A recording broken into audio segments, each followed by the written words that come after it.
Oui, il attend quelque chose de moi en fait. Voilà. Tu me laisses faire ma vidéo? Tu me laisses faire ma vidéo? Tu fais un câlin? Oui. Oh, t'es mon fils, toi, hein? T'es mon fils. À chaque fois que j'ai envie de tourner une vidéo et que je finis de me préparer, il fait nuit ou il va faire nuit. Je suis dégoûtée. Tu dis bonjour à tous. Bienvenue sur la chaîne de Mélina Personality. Tu dis bonjour. Hello tout le monde, je vous retrouve aujourd'hui dans mon top 5 Netflix. J'avais déjà fait une vidéo comme ça sur ma chaîne et j'aime bien en fait tout simplement vous partager mes kiffs en ce moment de Netflix. Je me suis dit allez hop, petite vidéo chill, je reste dans mon pouf XXL et je vous fais un top 5. Donc j'en avais déjà fait un sur ma chaîne et c'était spécial film, série d'horreur. Je vous mettrai en barre d'infos si jamais ça vous intéresse. À mon avis il va venir tourner tout autour pendant que je fais ma vidéo. Tranquille, tranquille. Tu fais un bisou? Oui. On va commencer avec le premier coup de cœur que j'ai eu. C'est la série Insatiable. J'aime beaucoup cette série. Je vais essayer quand même dans cette vidéo de vous raconter pour vous donner envie de regarder sans trop spoiler parce que sinon ça sert à rien du tout. Une série d'humour. La durée de l'épisode elle varie entre 40 et 53 minutes donc il faut compter quand même 1 heure. Il n'y en a pas énormément, je crois qu'il y a 10 épisodes, il y a 2 séries sur Netflix en ce moment. Je suis tombée là-dessus un peu par hasard et c'est vraiment la série d'humour hétéro-friendly avec un petit peu de tout comme sexualité, on rigole vraiment. J'adore cette série. C'est l'histoire d'une jeune fille qui s'appelle Patty Bladel, qui est un petit peu beaucoup ronde. On se moque d'elle toute son enfance, toute son adolescence et elle a envie de prendre une revanche sur la vie en faisant des concours de Miss. Donc elle trouve quelqu'un qui s'occupe d'elle, qui la maquille, qui l'inscrit au concours, etc. Vous rigolez tout le long. Ça se boit tout seul comme série parce que on a vraiment envie de savoir la suite au fur et à mesure des épisodes. Je sais pas comment vous expliquer sans spoiler en fait, c'est un peu dur mais il se passe des meurtres dans la série, il se passe beaucoup d'humour. C'est vraiment le truc un peu, je sais pas si vous connaissez Unbreakable, c'est le truc à pas prendre vraiment au sérieux. Si vous ratez quelques minutes, vous allez pas rater quelque chose de dingue en fait. Super bons acteurs en plus dans la série, il y a Alyssa Milano qu'on connaît tous très bien. Donc dans la saison 2 c'est encore plus drôle parce que pour le coup elle est assoiffée de vengeance, on s'est trop moqué d'elle. Elle réussit quand même à gagner des concours dans la saison 1 je crois mais vraiment je vous conseille vraiment cette série, elle est super. Ensuite pour mon top numéro 2, il s'agit d'un film voilà sur Netflix. J'ai l'impression qu'on n'a pas beaucoup entendu parler de ce film. Dites-moi en commentaire si vous avez vu ces séries et ces films et si vous les avez aimés ou alors si vous avez été les voir grâce à ma vidéo. C'est important de le savoir.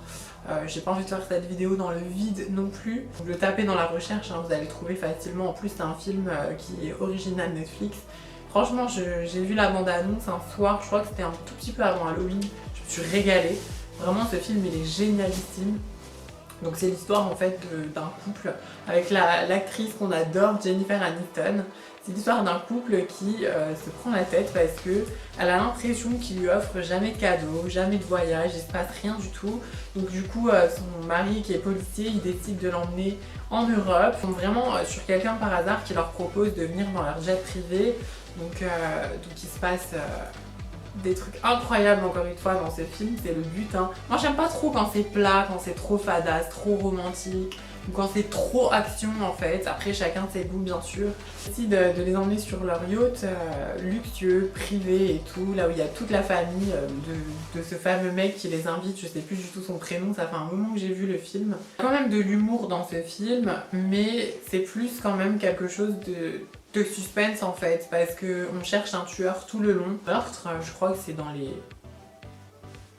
30 premières minutes du film, il se passe un meurtre. On veut savoir qui a tué sur ce fameux bateau en fait. Est-ce que c'est le couple? Est-ce que c'est le policier? Est-ce que c'est cette femme qui de partir en voyage?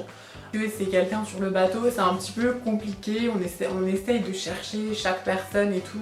Franchement il est génial ce film, je vous conseille. Numéro 3, j'ai adoré une série qui est sortie en 2017 et ils ont mis la suite là en décembre je crois. Et cette série s'appelle The End of the Fucking World.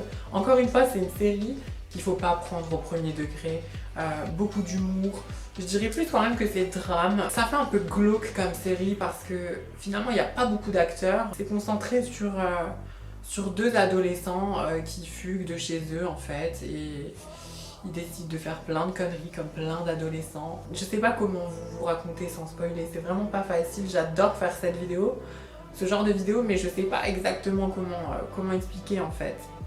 Sinon, je vous laisse vraiment aller voir la bande-annonce, j'ai adoré cette série. Le jeune homme qui part avec la fille qui fugue, il a aussi cette soif de vengeance en fait. Il adore tuer, il adore le sang, il adore les brûlures, il adore ce genre de choses très glauques. C'est pour ça que je vous dis que cette série elle est vraiment bizarre. Finalement, je crois qu'il tombe amoureux de cette jeune fille et tous les deux ils font des choses complètement incroyables. Cette série elle est géniale. Ensuite, numéro 2, j'adore cette série. Elle est sortie le 10 janvier, c'est la plus récente. J'ai failli la mettre dans le top 1 mais il y en a quand même une que je préfère. Et en fait c'est une série qui a été, je sais pas par qui elle a été créée, réalisée, mais en tout cas l'acteur principal, on le connaît tous, qui a fait du coup la RuPaul Drag Race. Le premier drag queen américain qui a fait tellement de choses aux États-Unis. C'est pas une vidéo où je parle de lui, où je vais parler de sa vie, mais cette personne en fait, il y a un respect pour elle. Vous connaissez ma sensibilité et c'est une personne qui a des valeurs et qui a fait des choses, qui a fait bouger les choses aux États-Unis. C'est une personne incroyable, RuPaul, qu'on adore et franchement. Cette série, elle est au top du top. On a ce côté sensible, on a ce côté hétéro-friendly, on a ce côté folle mais pas trop folle en fait. C'est hyper bien fait, on s'attache au personnage. Donc en fait, c'est l'histoire d'une drag queen qui est un petit peu âgée et qui quitte le club où elle fait des shows en fait et qui décide d'acheter son club et de faire ses propres shows. Et donc du coup, l'argent qu'elle avait mis de côté disparaît tout d'un coup. Donc elle décide de faire le concours de Miss Drag américaine, donc les transformistes. Et donc elle va aux États-Unis avec un camping-car et sur la route elle découvre un enfant qui est clandestin en fait. Et donc elle va devoir s'occuper de cet enfant. N'hésitez pas à me dire en commentaire si vous l'avez aimé parce que moi c'est le coup de cœur mais de ouf quoi. Suite numéro 1, alors là, mais qu'est-ce que j'ai aimé cette série. Alors de base, quand je voyais la miniature, vous savez, vous êtes sur Netflix, vous regardez, nanani, on zappe, on regarde ou pas. Et en fait j'ai un pote, Ahmed, si tu passes par là, je te fais un gros bisou. Merci de regarder ma vidéo. En fait Lucifer, j'ai regardé, il m'a fait regarder le premier épisode. Mes coups de cœur, pourquoi je le mets en numéro 1 de mon top 5? Parce que j'ai un coup de cœur mais énorme pour cette série. Donc en fait il y a bientôt 5 saisons parce qu'il y en a 4. Et la 5e saison elle arrive là normalement, je crois que c'est en février, j'ai tellement hâte, vous pouvez même pas vous imaginer. C'est une série de dingue, il y a du cul, il y a de l'humour, il y a des meurtres, de la peur, de l'angoisse, des acteurs qui sont mais au top niveau, les musiques. C'est vraiment la série, on comprend pourquoi ils mettent du temps à la tourner. En plus de ça, il faut faire les doublages des voix françaises. C'est un tout. C'est l'histoire en fait du vrai diable en fait, tout simplement. Je m'y intéressais pas forcément avant. Étant donné que moi je suis athée à 100%, je m'intéressais pas vraiment à tout ce qui est la Bible, etc. Et ok, c'est une série, mais on a envie de s'intéresser finalement à tout ça en fait, que ce soit des anges déchus, que ce soit Dieu, que ce soit Jésus, les autres et le vrai diable. Et le diable dans cette série, il n'y a pas mieux en fait que lui.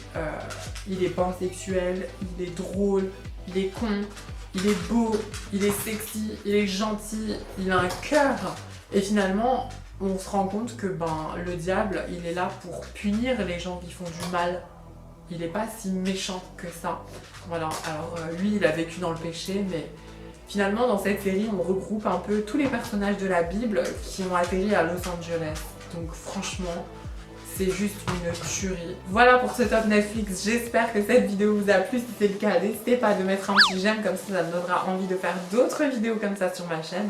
En attendant une prochaine vidéo, je vous fais un gros bisou et je vous dis à la semaine prochaine. Les filles, la semaine prochaine sur ma chaîne, ce sera un haul try on. J'ai fait une commande énorme sur les sites Pretty Little Thing, vous allez adorer.